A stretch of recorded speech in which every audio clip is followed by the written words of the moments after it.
Drop a like and do share. Leave your comments and do not forget to subscribe for more videos. What's up, guys? This is Manoj Paptani. I welcome you all on behalf of the ADpedia world. In today's presentation, I'm going to start out a new, a fresh and a very exciting topic with you guys, and that is investigation and due diligence. So what does investigation actually mean? What do you understand by the term due diligence? How it is being done? What are the steps which are need to be done in kind of investigation? What are the things that you need to take care while you go for any kind of due diligence audit? So all these great things are going to be covered in this particular chapter. I'll be covering it one after the other with my forthcoming presentations. So stay tuned for that, and I'm sure that you'll be able to get a very good grip on this particular topic once we finish it up completely. So are you guys all set? Can we just proceed further? Perfect. Fasten up your seatbelts. We are about to take off with the first topic of the day, and that will be distinguish between the statutory audit and forensic audit. So what's the difference between a statutory audit and a forensic audit? So number one thing is the objective. Okay. So what's the difference between the objectives of statutory audit and what's the objective for forensic audit? Let's understand that. Obviously, guys, we all are aware of this thing, that the objective of statutory audit is none other than to provide for the expression of their opinion as to whether the financial statements provide a true and fair view or not. That is their objective. But if we'll talk about the forensic audit objective, it is basically to determine the correctness of the accounts and whether there is some kind of fraud which has actually taken place or not. Okay, that is something which is being done in forensic audit. It is usually done on behalf of that risk, okay, that fraud which is going on in the company. So you have been particularly appointed to take care of and forming your opinion on that fraud, okay, not on the true and fair view of the financial statements. That is something which is being done under statutory audit. But if I'll talk about the forensic audit, it's basically done in order to take care of the correctness of the accounts, and if in case some fraud or error is going on which has actually taken place or not. Forensic audit is basically on the lines of internal audit, okay, but stat audit is altogether different. If I'll talk about the forensic audit, that's their different objectives. Now, if I'll talk about the techniques which are being used in case of statutory audit, the technique which is being used is usually the substantive and compliance procedures. These are the things which are being adopted in statutory audit. But if I'll talk about the forensic audit, it usually includes the analysis of past trend and substantive or in-depth checking of some selected transaction. Let's suppose you are keen about one thing, that if in case there is some kind of fraud going on in the company, definitely it is on these transactions that may be passed by higher management personnel and nobody is aware of the same, and you already have an idea as a forensic auditor that if in case fraud is going on in that company, it's only because of the transaction which is being done on this thing. So out of the complete financial statement, you are already having your eye on that one transaction, one general entry that has been passed of, let's say, lakh rupees or crore rupees, and no approval has been required. Let's suppose an entry has been done by the CEO of the company, and there is nobody who is going to check or take care of the approval, whether the same thing was being approved by the chairman or not, and they just willfully drafted that transaction. They've done their entry, okay, and the money has gone. Perfect. So you as a forensic auditor, you basically have your idea that, okay, if in case some problem is going on in the company, that's because of this transaction. So you need to have that in-depth checking of those selected transactions in forensic audit. You need to analyze the past trend and the substantive procedures need to be done in that case. So these are the two techniques which are being done in case of statutory audit and forensic audit. If I'll talk about the period, so again, just now I told you up, so statutory audit is something which is being done normally, all the transactions which are completely available and done during a particular accounting period. So all these will be covered in statutory audit. Statutory audit is usually for a period of one financial year. But if in case of forensic audit, if I'll talk about, if in case I know that something is going on in those selected transactions, so I can just bring about the time period for, let's say, 5 years or 10 years down the line in order to ensure whether the past trend for those selected transactions are going on in an appropriate way or not. So there are no such time limitations. There are no such limitations in case of forensic audit. That is something which is different from stat audit.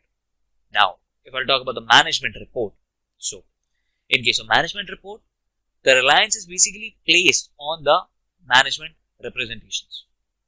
You as a management, like you have like prepared your management report. So the persons who are going to refer the annual accounts of your company, they are going to provide the reliance, okay, which are being placed on the management representations. They need to have that kind of certainty be cleared in their mind that whatever things which are being quoted by the management in their management representation letter and other thing, reliance is basically placed on it in an appropriate way or not. But if I'll talk about the forensic audit, in that case, the independent verification of suspected and selected items is being carried out, and the same thing is basically like forming the management report. So whatever things that you will be covering in that independent verification of those suspected and selected items, okay, then you need to report the same in that forensic audit report, which will be like provided to the management. So that is something which is being done by your end in forensic audit. Now moving on to the documents. So what should be the documentary part? So statutory audit documents basically like they are used to verify the arithmetic accuracy and compliance with is everything going on in the company and compliant completely or not. So statutory audit will like provide you that stuff wherein you can verify that everything is going on well with the company, everything is arithmetically accurate, and the company is completely complying with all the procedures. Okay, that will be the document which will be like placed in case of statutory audit. But if I'll talk about forensic audit, so that document that will be like including some kind of regulatory and propriety of those transactions and contracts which are being examined. Let's suppose I have a deep idea that something is going on related party transactions which are just not good and which haven't been done on arm's length price. Okay, the company is still under the position of creating an undue advantage. So if in case I have been appointed to ensure that all those related party transactions are being done in an appropriate way or not, so I just need to report on the regularity and propriety of those transactions in that report which I'll serve to them. So these are the documents will be different in case of statutory audit and forensic audit. And finally, the adverse findings. So all the kind of negative findings or any kind of qualified opinion which is being expressed and reported with or without quantification will be done under statutory audit. But if in case of forensic audit, what's going to be done is that you need to report on that kind of legal determination. Legal determination of what? Fraud or any persons who are basically behind those frauds. So you need to provide in your report that what kind of fraud is going on and who all are the persons who are being like involved and are the real persons who are behind such frauds. That is something which will be like reflected in forensic audit. Statutory audit allows you to provide them the negative findings. You need to express your opinion if in case you are not satisfied with the kind of reporting or you are not satisfied that there is no material misstatement is going on. Certainly there are a few. So you need to report in a qualification which is being expressed in that statutory audit report. But in case of forensic report, you are just appointed to take care of some of the proceeding and specific transactions. So you need to determine the kind of fraud which is going on and the persons who are behind such frauds in forensic audit. That is something which is different between statutory audit and forensic audit. So I'm sure that you guys got the complete clarity with respect to each and every stuff over there, be it objective, be it techniques, be it period, be it management report, be it documents, and be it adverse findings. Statutory audit and forensic audit are altogether different. That is why many of the companies, even Big Fours and many some good companies are also having their two specific separate departments. One is basically taking care of statutory audit, other is directly taking care of specifically the forensic audit. So that's why they have their different programs.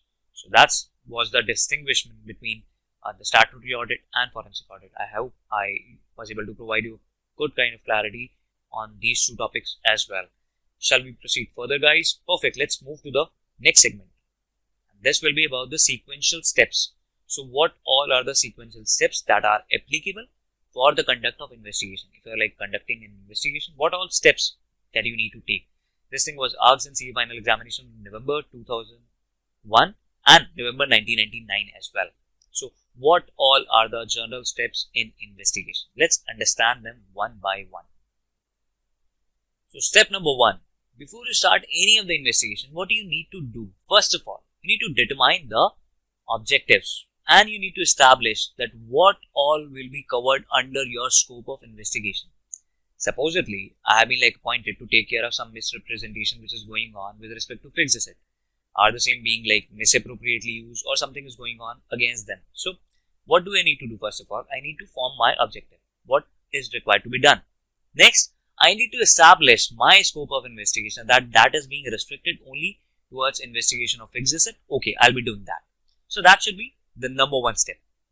Moving on to the second thing, which is formulation of an investigation program. So now, since I'm already aware of my objective and I have already established my scope of investigation, what do I need to do? I just need to formulate an investigation program, complete program, which is depending on that specific circumstance. What all that could be like different in respect to some different companies and industries. So I just need to formulate my investigation program. How will I proceed further in case of this thing and that thing, or this thing or that thing? So I need to have that kind of formulation of the investigation program. Number two. Number three, then I just need to examine and study various records and collect the appropriate evidences.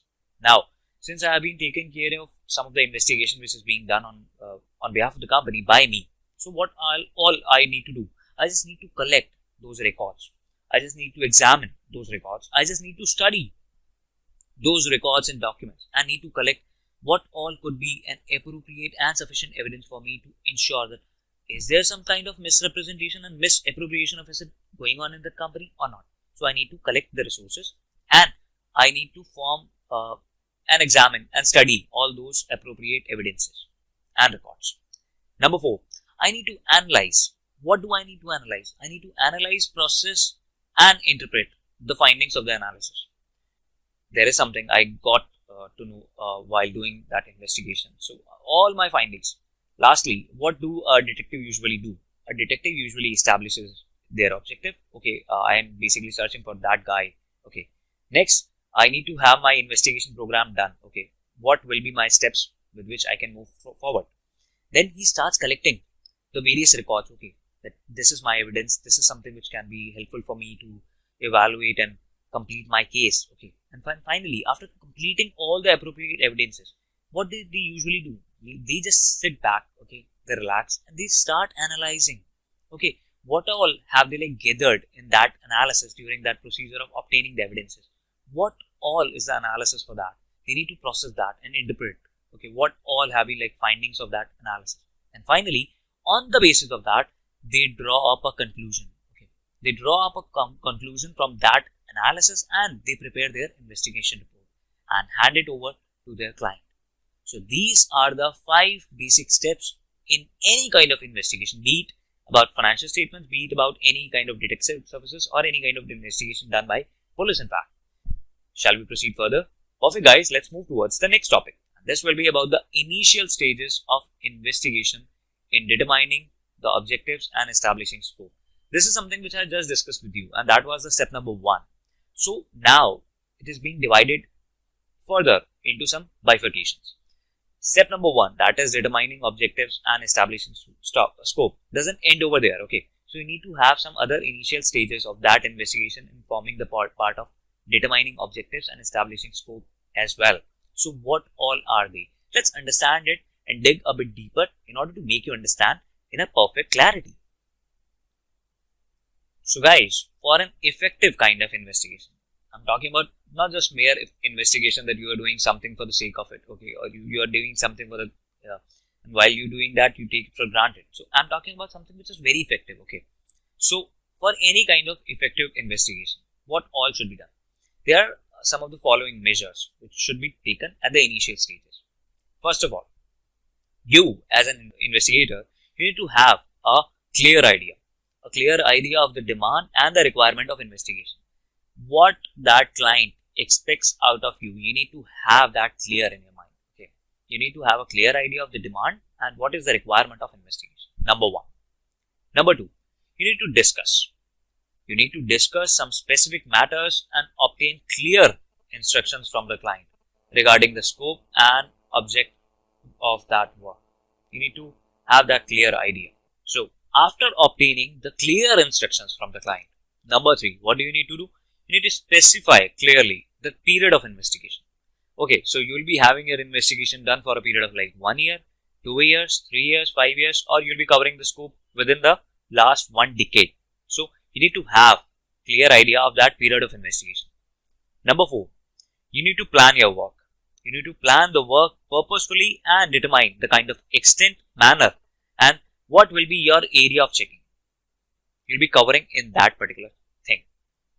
Number 5, you need to decide. You need to decide whether the area of checking should be broadened or not. If in case you are just not able to find any of the evidences and you are clear with the fact that no, something wrong is not going on in the company, so you are pretty much clear with that idea. But if in case you have a fair idea that something clearly is going on wrong in that company, so what you can do, you can increase and broaden your area of scope. Okay, you need to have that kind of clarity in your mind that you can broaden the area of your checking, and if so what will be that extended area of checking. So that is something which is necessary for you to address whenever the need arises. And finally, you need to obtain what? You need to obtain from the client for any extension in the scope of your work or not. So if in case you have been appointed to take care of your fixed asset, okay, but somehow you are finding that something is going on wrong with inventory and you are pretty much clear with that idea. So what you are going to do, you just need to obtain that permission from the client that, sir, I'm not too sure about something which is going on wrong with the fixed asset, but definitely something wrong is going on with their inventory. Okay, so I just need to enhance and extend my scope of work. Will you be able to provide me that permission? Definitely. If in case they'll readily require you to do so, definitely you can start. That is something which is being done and covered under initial stages of investigation. That is the determining of objectives and establishing scope. So I'm sure that you guys got the complete clarity with respect to the same. Perfect, guys. Let's proceed further with another topic. And this will be about the collection of evidence is an important process in investigation. We all are aware of this thing, that you need to collect the evidences, and which is a very important process in investigation. So what all are the investigator's duty in this regard? What all should be taken care of by the investigator? If I'll talk about the collection of evidence, let's understand that one by one.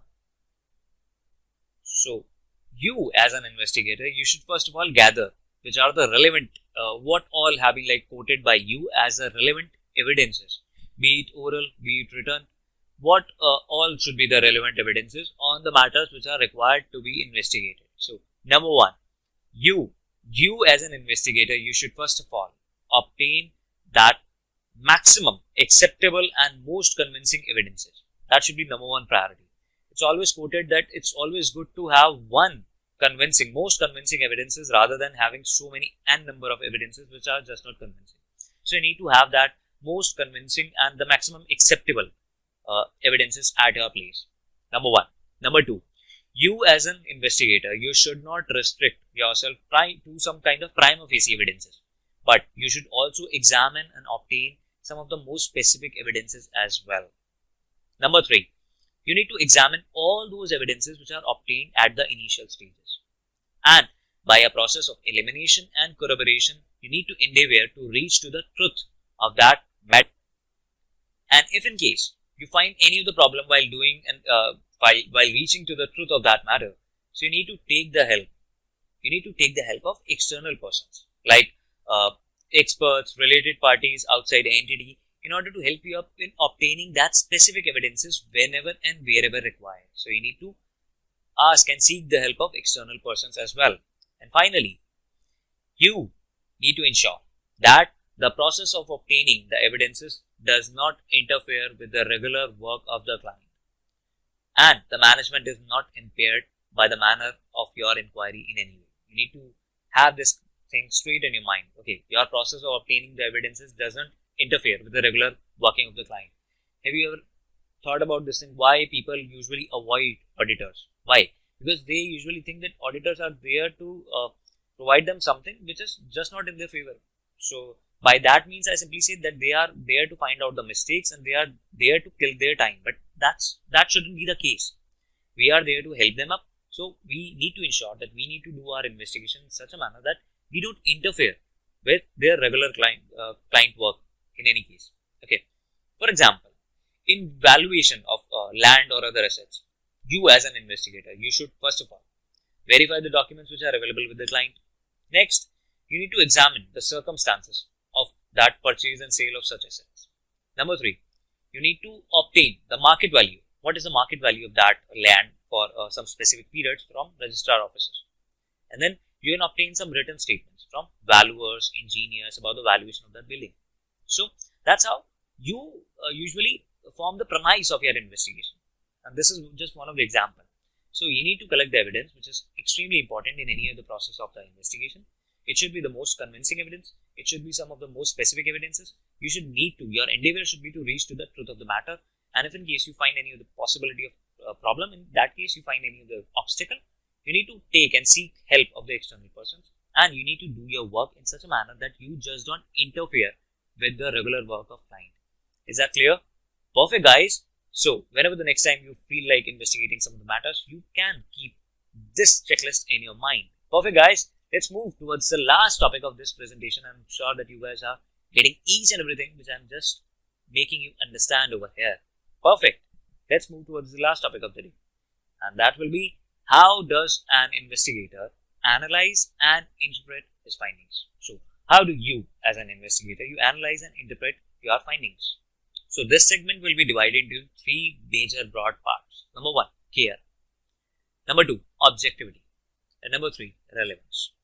So by care, I simply say that investigation basically calls for extreme caution, extreme care, and some circumspection on the part of the investigator. You need to take care of all the things. Okay, you are doing some investigation which basically calls for some of the extreme detailed examination. That if something is going on wrong in that company, you need to exercise that care and caution. The chances of contesting the findings of that investigation are extremely high. Sometimes the appointing authority may also be affected as a result of investigation. So hence, you as an investigator should make an exhaustive and in-depth analysis of the data. That should be your call. Number 2, objectivity.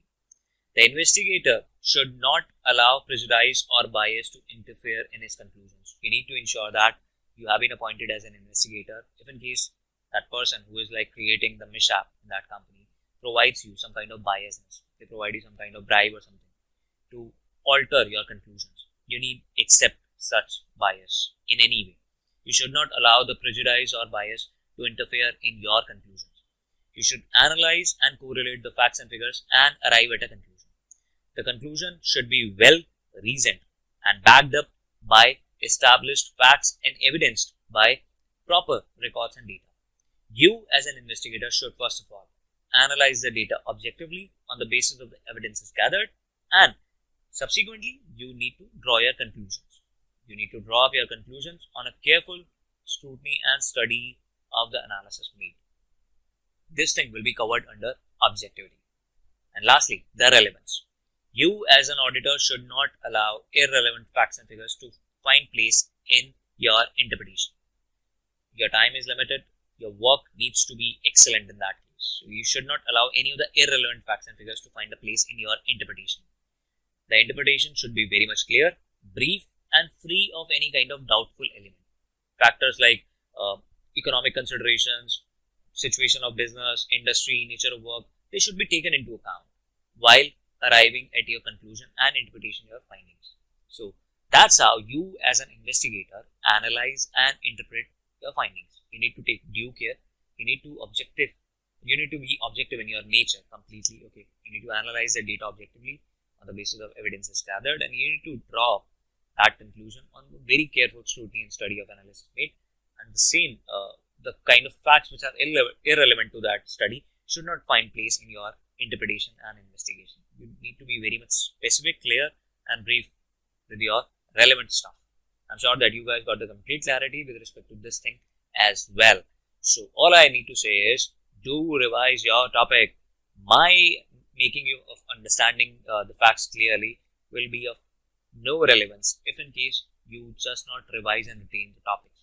This is something which is basically I am leaving it to you. Okay, and I'll be like really glad if in case sooner or later, someday down the line, you'll just comment on my videos. Sir, I was able to crack the C.A Final examination and your videos were very much helpful in that case. Believe me guys, that would be the most beautiful feeling for all of us at Edipedia World, if in case we are able to help you out in clearing your C.A Final examinations. Believe me. So in order to ensure that goal to be achieved in your way, you need to ensure that you revise your topics time and again. This is something which I want. Perfect, guys. With this, I'll be concluding my video with a dose of motivation. Perfect, guys. With this, I'll say thank you on behalf of the ADpedia world. Keep interacting via questions, queries, and YouTube comment boxes. I will love to answer each one of your queries and advances. If in case you liked my video, do give us a thumbs up. We'll be glad to note that. Stay connected.